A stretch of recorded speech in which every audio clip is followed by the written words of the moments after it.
connais les séries télévisées. J'ai pas la télé, vieux.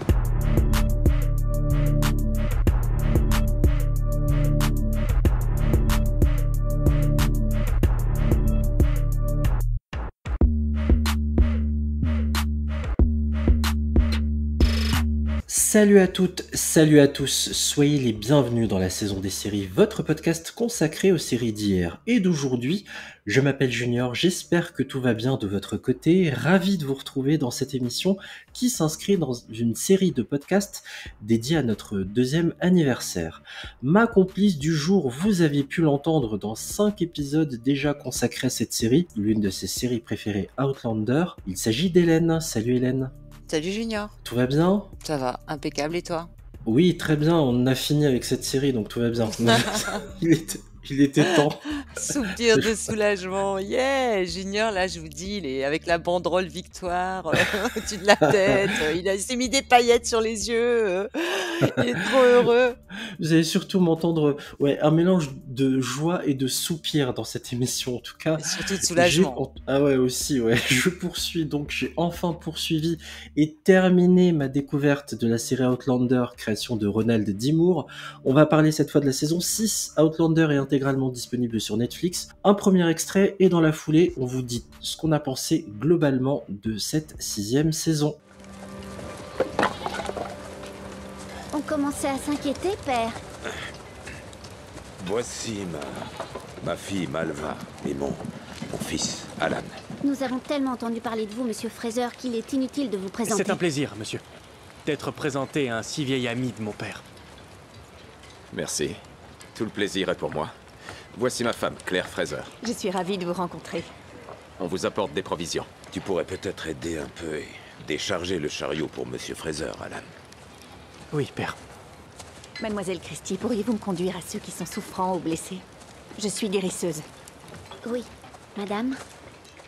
Comme d'habitude, Hélène, une petite recontextualisation s'impose avant d'évoquer dans les grandes lignes cette saison 6. Est-ce que tu peux nous rappeler où on en était ?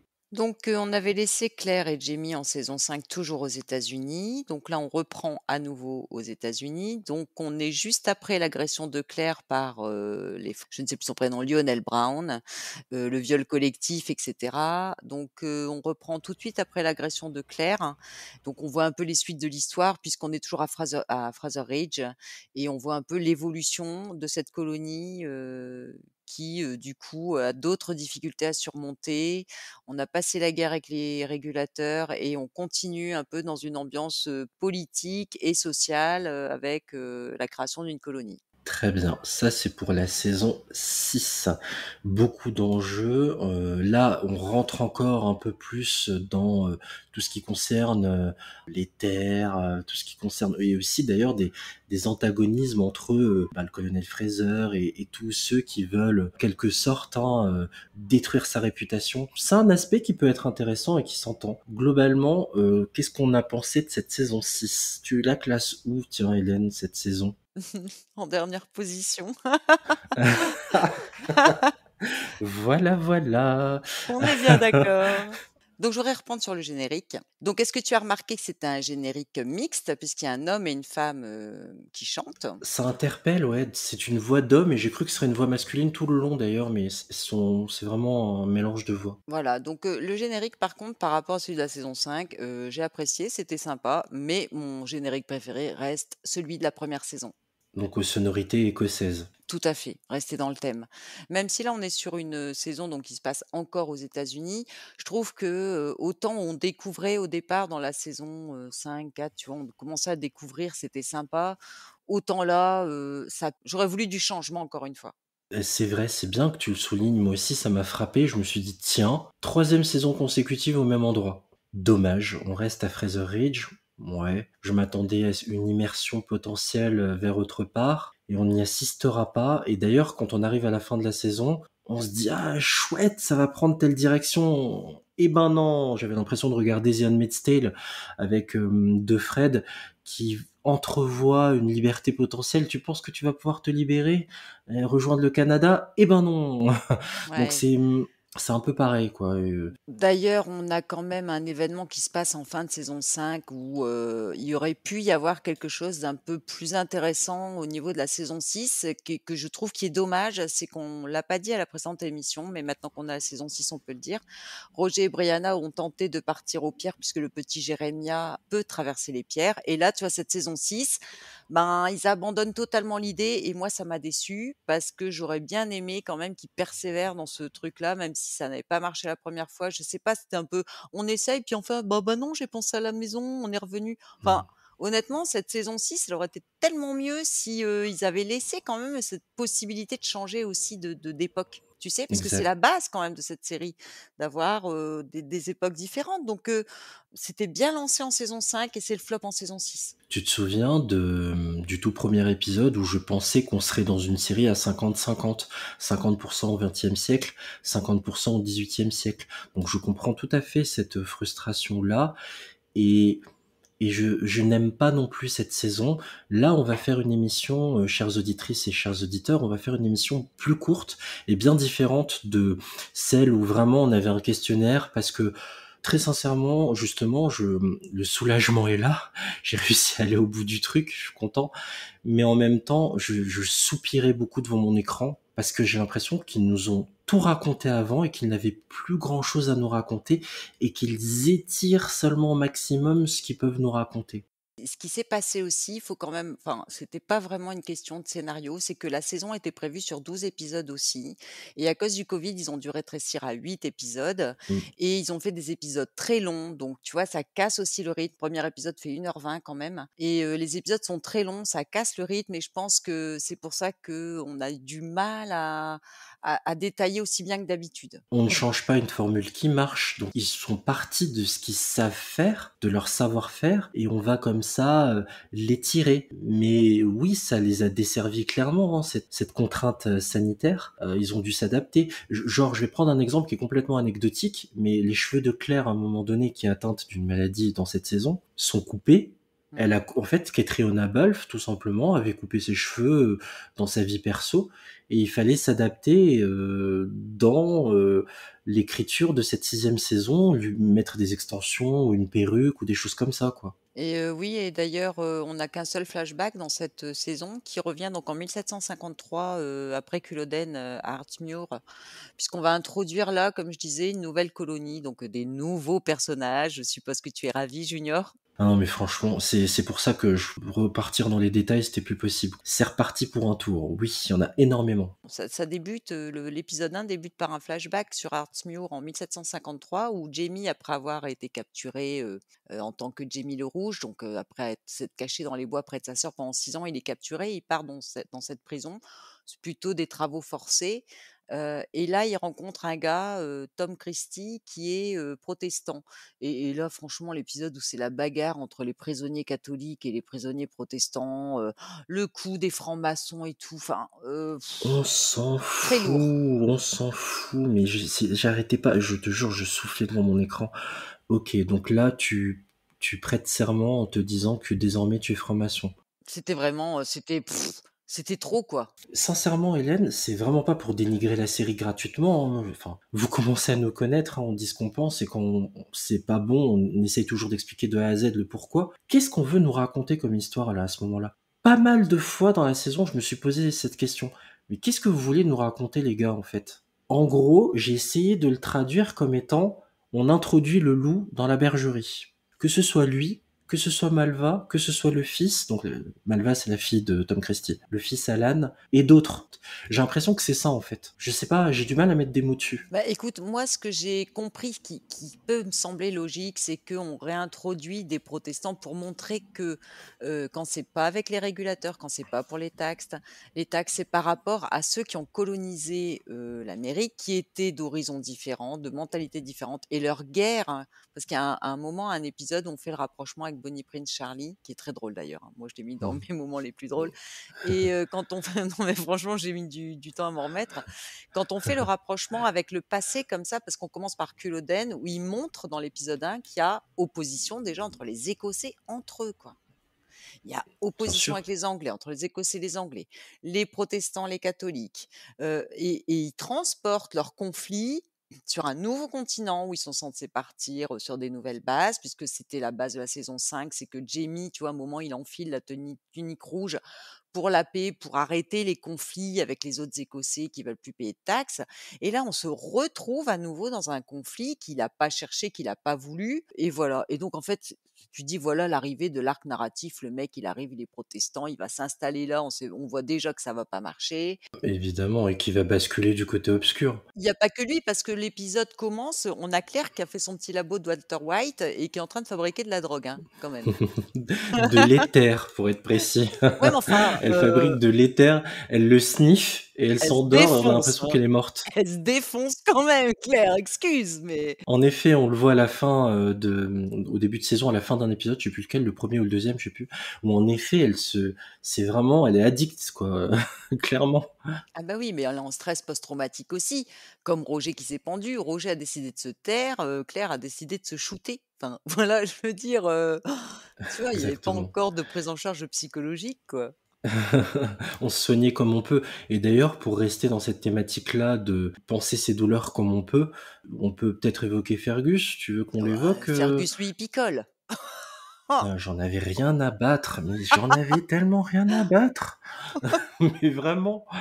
alors on résume. Fergus picole, Claire se drogue, pire, Roger devient pasteur. Enfin, je veux dire, Roger c'est la devient pasteur. Ah, cette catastrophe. trame, je m'en battais les reins. Donc, pour être très transparent avec vous, chers amis, auditrices, auditeurs, il y a des trous dans la raquette, je m'endormais devant les épisodes. Je suis allé au bout, mais quand je me réveillais, je fais, ah bah j'ai dû rater 15 minutes là. Je m'endormais. Tellement c'est pas très passionnant, mais bon, il y a peut-être quand même des choses qui sont sympas. Clea, wake up! Clea! Jesus, Idris, for Christ, Jamie. He scared me. I find you here barely breathing, thinking you've gone to meet Christ himself, and I'm the one scaring you.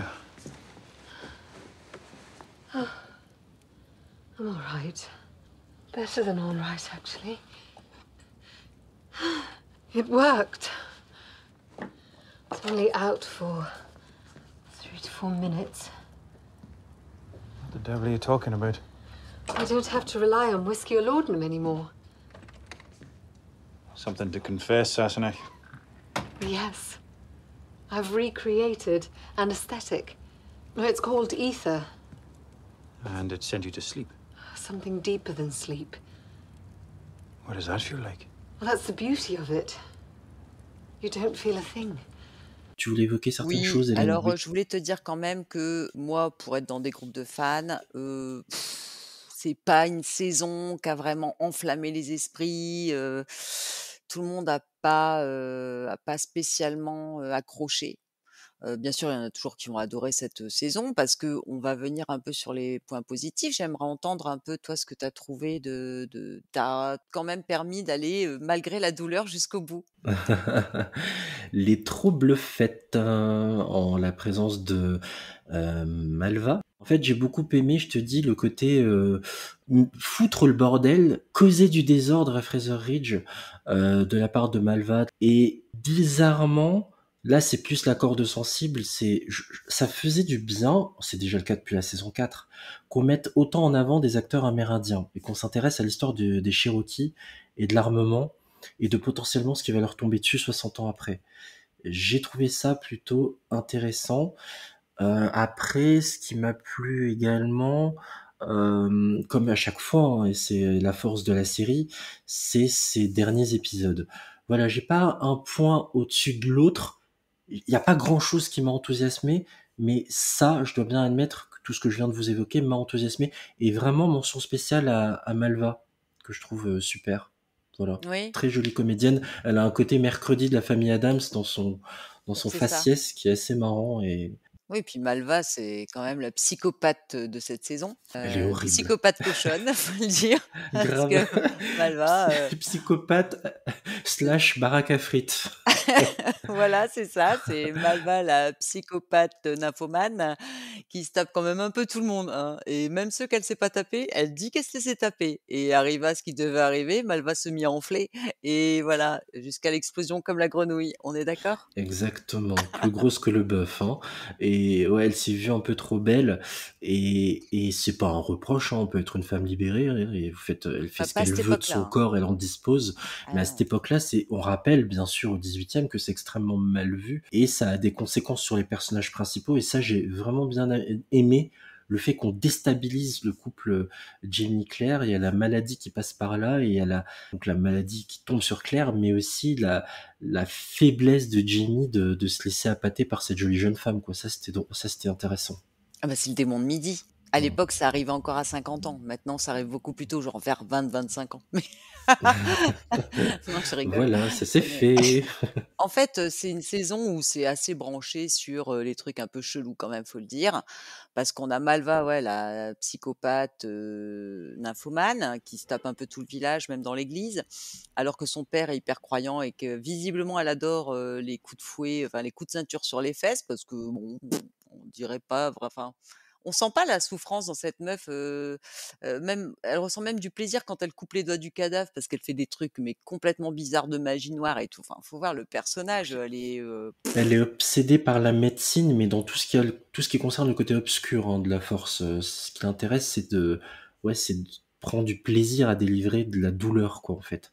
Elle est très oui, space. ouais, ouais et en recevoir d'ailleurs, parce que on sent bien qu'elle cherche un peu son malheur parce qu'elle sait très bien que tout ça, ça va l'amener à quelque chose et elle est hyper vicieuse, elle menace les gens, elle est un peu perverse, narcissique, manipulatrice puisqu'elle arrive même à embobiner le pauvre Yann, tu vois? En deuil de son épouse indienne puisqu'on sait aussi l'histoire de Yann dans cette saison. Heureusement enfin quoi, on sait un peu ce qui s'est passé pour Yann. Oui, on a la réponse à notre question enfin, il fallait attendre l'épisode 4. Qu'est-ce qui s'est passé chez les Mohawks? Parce qu'il était censé rester à vie. Qu'est-ce qui l'a poussé à finalement partir? Et on l'apprend en effet dans la saison où on apprend que il y a une femme qu'il a aimée. Il porte un bracelet, hein, symbole comme une alliance, hein, si vous voulez, du côté des Mohawks, mais que malheureusement la perte de l'enfant qui était à naître a dû causer un départ du camp des Mohawks. Oui, en fait, apparemment, elle avait fait plusieurs fausses couches et donc là-bas, pour eux, ben, ils déterminent que c'est un facteur de séparation du couple. Ça veut dire qu'ils sont pas faits l'un pour l'autre elle n'arrive pas à garder ses enfants et donc voilà, donc en fait, Yann a été, viré parce que, un peu comme tu faisais le parallèle avec, La Servante écarlate, où on considère que les hommes, sont fertiles et que ce sont les femmes qui sont stériles et donc on ne change pas l'homme, on change que la femme, tu sais, pour être sûr que ça marche, alors que ça marche pas du tout. Et là, chez les Indiens, là, gloire aux femmes, c'est l'homme qui a un problème, on vire l'homme quand la femme fait des fausses couches. Donc T'as vu voilà, ça? ouais et j'ai vu aussi qu'il y avait un des Indiens qui s'appelait Kiloton. Donc tu vois? Enfin Kyloton, mais franchement Kiloton. Kiloton. Mais rappelons, le chef Cherokee, j'avais noté qu'il s'appelle Oiseau qui chante le matin. C'est quand même plus sexy.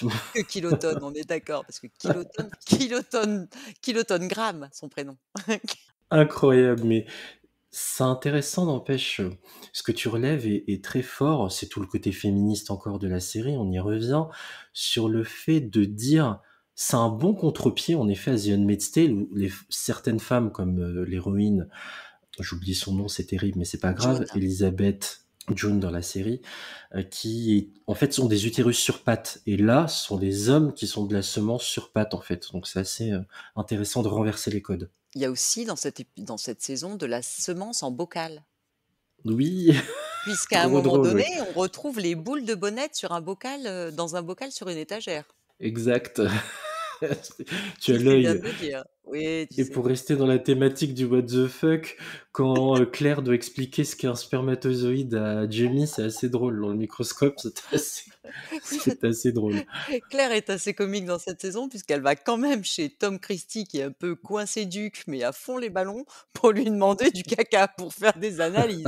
Donc tu vois, elle cherche quand même son malheur parce qu'une fois de plus, vous l'aurez compris, Claire, il va lui arriver encore des bricoles. Ah C'est oui, malheureusement. On dirait que vous et moi avons souffert de la même maladie. Une simple infection bactérienne ou virale, selon moi. De toute façon, qu'est-ce que ça peut faire? Nous sommes remis tous les deux.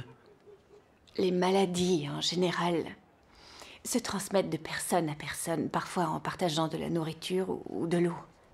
Mais je ne vous ai pas vu depuis longtemps, donc comment se fait-il que vous et moi ayons attrapé le même mal? Je ne vois pas pourquoi deux personnes ne pourraient pas tomber malades sans s'être vues auparavant. Si je pouvais avoir un petit échantillon que j'examinerais au microscope, cela aiderait à dissiper mes doutes. Un échantillon de quoi exactement? Eh bien, il me faudrait une petite quantité de votre matière fécale. Seigneur, madame, comment osez-vous me demander une telle chose? Ce serait à des fins strictement médicales. Venez, sortez. Est-ce que ça t'a plu cet axe-là de Claire qui, pour le coup, est une guerrière affaiblie, une guérisseuse qui a besoin d'être guérie? T'as aimé ce parti pris-là? Oui, pour une fois qu'elle est la seule à pas être malade, oui, je trouvais que c'était pas mal, sauf sa coupe de cheveux à la fin, ça fait pas envie, quoi. Ça lui va pas, ça la vieillit encore plus. Elle fait plus, même si elle est grand-mère, mais elle fait encore un peu plus âgée. Ça ne la rend pas aussi glamour qu'elle est habituellement, en fait. Mais enfin, quand même, je sais pas si tu es d'accord avec moi, mais entre le moment où on lui coupe les cheveux, qu'elle se réveille, qu'elle va voir Tom Christie pour lui demander du caca, etc. Et le moment... C'est trop drôle. Non, mais J'ai trop franchement, adoré ça. bonjour, je viens vous voir parce que je voudrais savoir si vous pouvez me donner un petit échantillon de vos selles. La meuf qui veut pas passer pour une sorcière qui va demander du caca à ses voisins. Au XVIIIe siècle, ça passe moyen. Ça revient tout le temps, hein, cette thématique qu'elle est une sorcière. Et ça, j'ai aimé, tu vois, dans la fin de la saison, cette espèce de chasse aux sorcières. On va en revenir à Malva, hein, qui tombe enceinte. Qui est le père? Difficile de dire. Rappelons les conquêtes de Malva. La liste est longue comme le bras, hein. Je sais même plus si je l'ai noté. La liste est longue comme le bras. Que Malva, elle est aussi voyeuse, psychopathe, Oui. nymphomane, voyeuse, sadomaso. Après, quand on récapitule tout ça, je reprends une chose que j'avais déjà dite auparavant, on charge un peu la mule, quoi, aussi. Et ce côté-là, de trop charger la mule, me déplaît. Souviens-toi, hein, Brianna et Roger en bombe, là. Brianna, elle a sa première fois, et elle subit un viol derrière. Super. Ouais. J'ai un peu du mal non, dans le sens de l'écriture, tu vois, j'ai un peu du mal quand on en fait un peu trop pour nous faire absolument aimer quelqu'un, ça m'amuse un peu, ça. Oui. Non, c'était un peu bon, Malva, très bien, très bon personnage. Moi, j'ai bien aimé ce personnage, même si c'était ouais, la reine des garces, mais j'ai adoré. J'étais franchement triste. Bon, on spoil, hein. De toute façon, c'est sorti depuis plus d'un mois, il me semble, la saison, hein. Oui, bon, après, maintenant, ceux qui ne veulent pas savoir ce qui va se passer, bah, n'écoutez pas. Malva, elle finit quand même super mal, la gorge tranchée dans un champ avec le bébé à l'air, voilà. Enceinte, ouais. Et les cheveux de Claire, en une semaine, ont poussé à toute vitesse. T'as vu ça? Et c'est ce qui amène l'accusation donc de Claire, hein, qui serait responsable parce que son mari l'aurait trompée avec cette jeune demoiselle. Et là, c'est parti pour la chasse aux sorcières et ce travail de séparation du couple Jamie-Claire qui est aussi intéressant que frustrant. Heureusement qu'il y a de l'action dans le dernier épisode. Oui, parce que là, c'est quand même un repeat again, tu vois. Fin de saison 5, elle se fait enlever par Lionel Brown. Et là, maintenant, c'est Richard Brown qui l'enlève. Bon, Bah franchement, oui, parce qu'il avait prévenu qu'il allait venger le frère a été tué et il avait prévenu qu'il allait pas les lâcher, quoi, en gros. Que dès mais qu'il y on avait a... une possibilité, une ouverture, Ceci dit, pour une saison complète, on n'a pas été habitué à ça, puisque en général, les arcs narratifs étaient aboutis dans les autres saisons.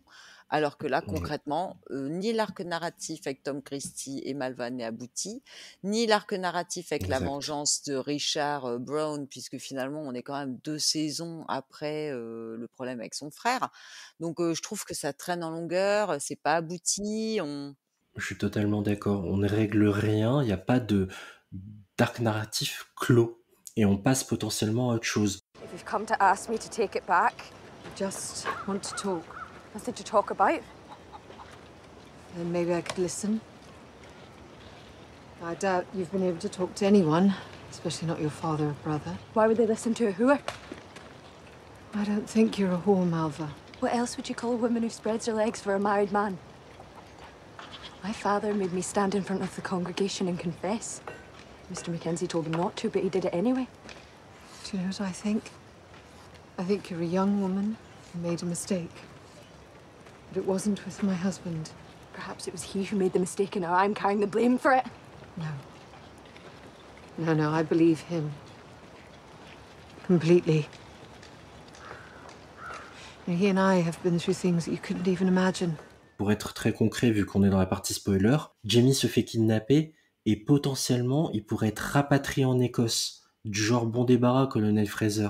Eh ben non. Allez, on referme la boîte. Comme par hasard, il est sauvé in extremis et il va pouvoir travailler à sortir Claire de prison, qui elle a été entre-temps enfermée comme une sorcière et qui attend en attente de son jugement, de sa sanction, quoi. Mais bon, après, heureusement, c'était une saison quand même très drôle, j'ai trouvé, puisqu'il y a quand même pas mal de notes d'humour, comme Lizzie, qui fait du triolisme avec les jumeaux. C'est génial ça, d'avoir inclus un trouble.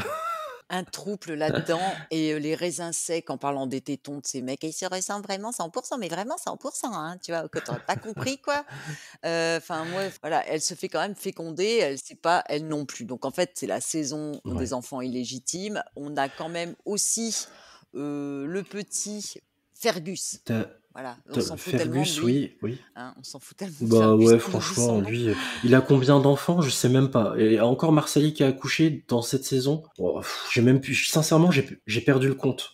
T'es perdu parce qu'en fait, oui, elle accouche dans cette saison, mais elle avait déjà accouché dans la saison d'avant, sauf que là, elle accouche d'un bébé C'est ça. qui a une pathologie de nanisme. Tu vois, saison déprime, quoi. Ils ont tous un problème. Le pauvre, il picolait déjà.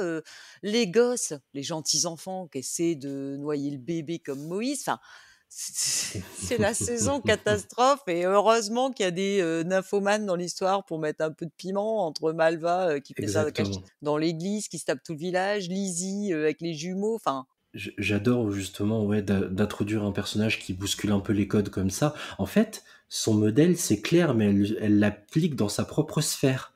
Ce qui l'attire chez Claire, c'est son côté Malva, est attiré par le côté non conventionnel de Claire, et elle va se l'appliquer à elle-même à l'excès. C'est là où je trouve que le personnage est extrêmement bien écrit. oui, elle va essayer de lui prendre ce qu'elle a.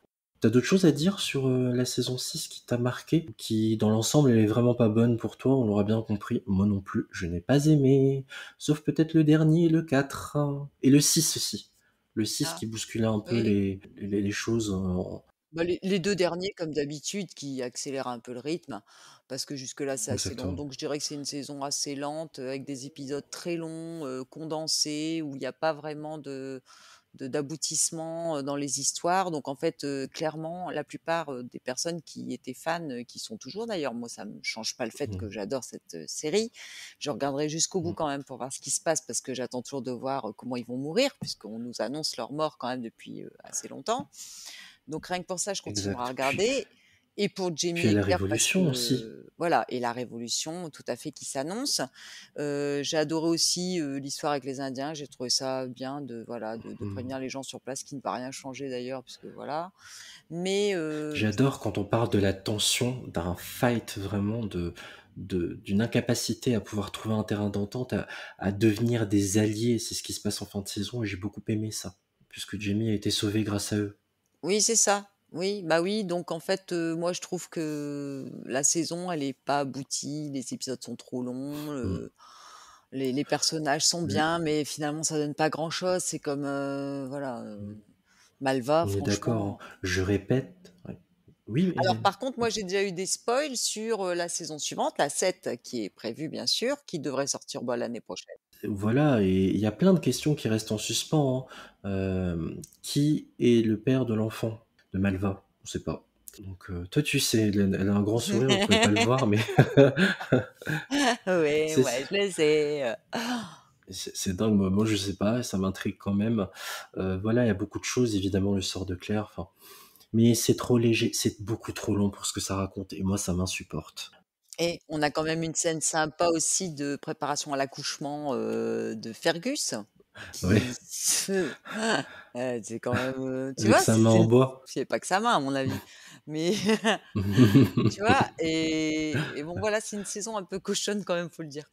Et c'est pas que Claire et Oui, Jamie, on se rend compte que je dois avouer que j'essaie de me souvenir la scène avec... Putain, je suis passé à côté, je elle devais arrive pas à dormir à ce moment-là, je accoucher, le pense. bébé est bloqué, et puis il lui tète les seins pour la faire accoucher, il dit que ça la soulage, et puis après on entend du bruit et tout le monde sort.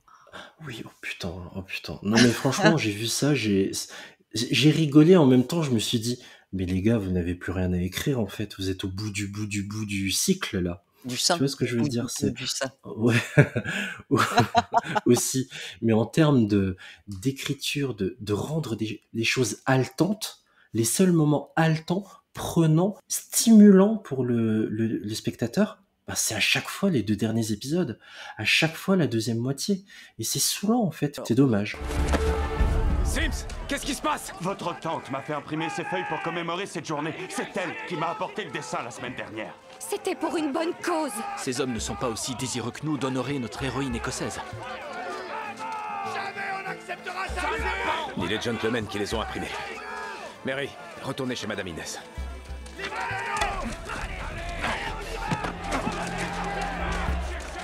Tu vas pas rester caché dans le cul de Fraser toute la journée! Je préfère avoir un imprimeur dans le cul qu'un fou avec une torche. Et vous n'avez aucune raison de menacer un homme qui ne fait que son travail. Allez, viens! J'imprimerai ce que j'aurai envie d'imprimer! On a quand même en épisode 2 Jamie dans un lit avec 2 indiennes. On a quand même en épisode Allez, 5 allez. une réplique de Jamie qui dit clairement, il protège une imprimerie parce que le gars veut se faire défoncer par la foule et Jamie et comment il s'appelle l'autre là que j'adore aussi, mais j'ai un trou, son pote de toujours là qui l'a sauvé dans la prison, qui élève son enfant. John Grey. Aussi. John Grey, voilà. Jamie et John Grey font barrage pour empêcher les mecs de rentrer avec leur goudron et leur, tu vois, leur torche pour brûler l'imprimeur. Parce que c'est le début un peu encore à nouveau de soucis politiques. Et t'as quand même Jamie qui dit, il y a quand même des répliques intéressantes, qui dit, ils lui disent ouais dégage et tout, casse-toi, pourquoi tu restes là? Et là Jamie Oui. il dit, je préfère avoir un imprimeur dans le cul qu'un homme avec une torche. Oui. Parce qu'il reproche à l'imprimeur de se cacher dans le cul de Jamie. Or on sait très bien qu'il n'y a pas la place. Imprimeur dans le cul, ouais, c'était pas mal. J'ai pas trop relevé de phrases cette saison, mais c'est vrai qu'il y a quand même des répliques bien senties, et c'est le cas de le dire. On va terminer du coup l'épisode. Tu as hâte quand même de la voir la saison 7? Oui. Bon, il y a d'autres séries que j'attends avec plus d'impatience maintenant. Ça a le mérite d'être clair et d'être honnête. On va faire un petit bilan global. Ton classement à toi, Hélène, du coup, quelles sont les meilleures saisons, de la meilleure à la moins bonne? Alors, saison 1 en première place. Saison 6 en Ouais. 6e place, dernière place. Voilà, premier et le dernier. Moi aussi, pareil. Voilà. En 2e place, j'ai mis la saison 5. J'ai donc la 1, la 5, ensuite la 3, la 4, la 2 et la 6. Non, moi je mettrais la saison 1, mon regard néophyte, hein, j'ai pas vu et revu. La saison 1 en premier, en deuxième la 4, en troisième la 5e, en quatrième la 3e, en avant-dernier la 2, et en dernier la 6, qui est vraiment pas bonne, pas assez rythmée, pas assez dynamique en fait, c'est son défaut majeur. Tu les as comme moi, mais dans le désordre. Ouais, voilà, on va dire ça. Bon, en tout cas, c'était un sacré périple. Défi relevé. Au moins, c'est fait. Bravo, Bon Julie. débarras. Merci, allez, bon débarras. Non, mais pour être très transparent, il y a des épisodes où juste je me suis endormi quand même, hein, sur cette saison. Ça ne m'est pas arrivé autant avant cette saison 6. C'est ça qui m'inquiète, en fait. Je salue ton courage et ta persévérance parce que je sais que ça a été difficile pour toi, que tu m'as maudit et j'aimerais que tu me pardonnes et j'espère autant souffrir en regardant The aussi. Et oui, voilà, la transition est toute trouvée, ma chère Hélène. Parfait pour notre prochaine série qui figurera au défi. 4 épisodes consacrés à Newport Beach pour ce défi des 2 ans de la saison des séries. Donc on inverse les rôles, c'est Hélène qui va découvrir nos lycéens préférés de Orange County. Voilà, c'est enfin fini. Je rappelle que Outlander, les 6 saisons sont disponibles sur Netflix. La 7e sort en 2023. La saison des séries, c'est fini. Un grand merci à toi, Hélène, déjà, pour tout ce temps consacré à tous ces épisodes. Merci beaucoup, Hélène. Mais merci à toi, Junior, de t'être sacrifié. C'est clair. Hein. Là, c'est bon. Hein. Il n'y aura pas de saison 7 avec moi, tu te démerdes. Donc... L'épisode que vous venez d'entendre ainsi que tous les anciens sont disponibles sur votre appli podcast préféré. N'oubliez pas, s'il vous plaît, pour soutenir notre podcast, de mettre un commentaire et 5 étoiles sur les plateformes de podcast où c'est possible de le faire. Je vous invite à nous suivre également sur nos réseaux sociaux, @piloteparfait sur Twitter et sur Instagram, la saison des séries. Prochainement, on va parler donc de The aussi. Je vous souhaite à toutes et à tous plein de bons épisodes et je vous dis à très bientôt. Merci à vous. Ciao. Ciao.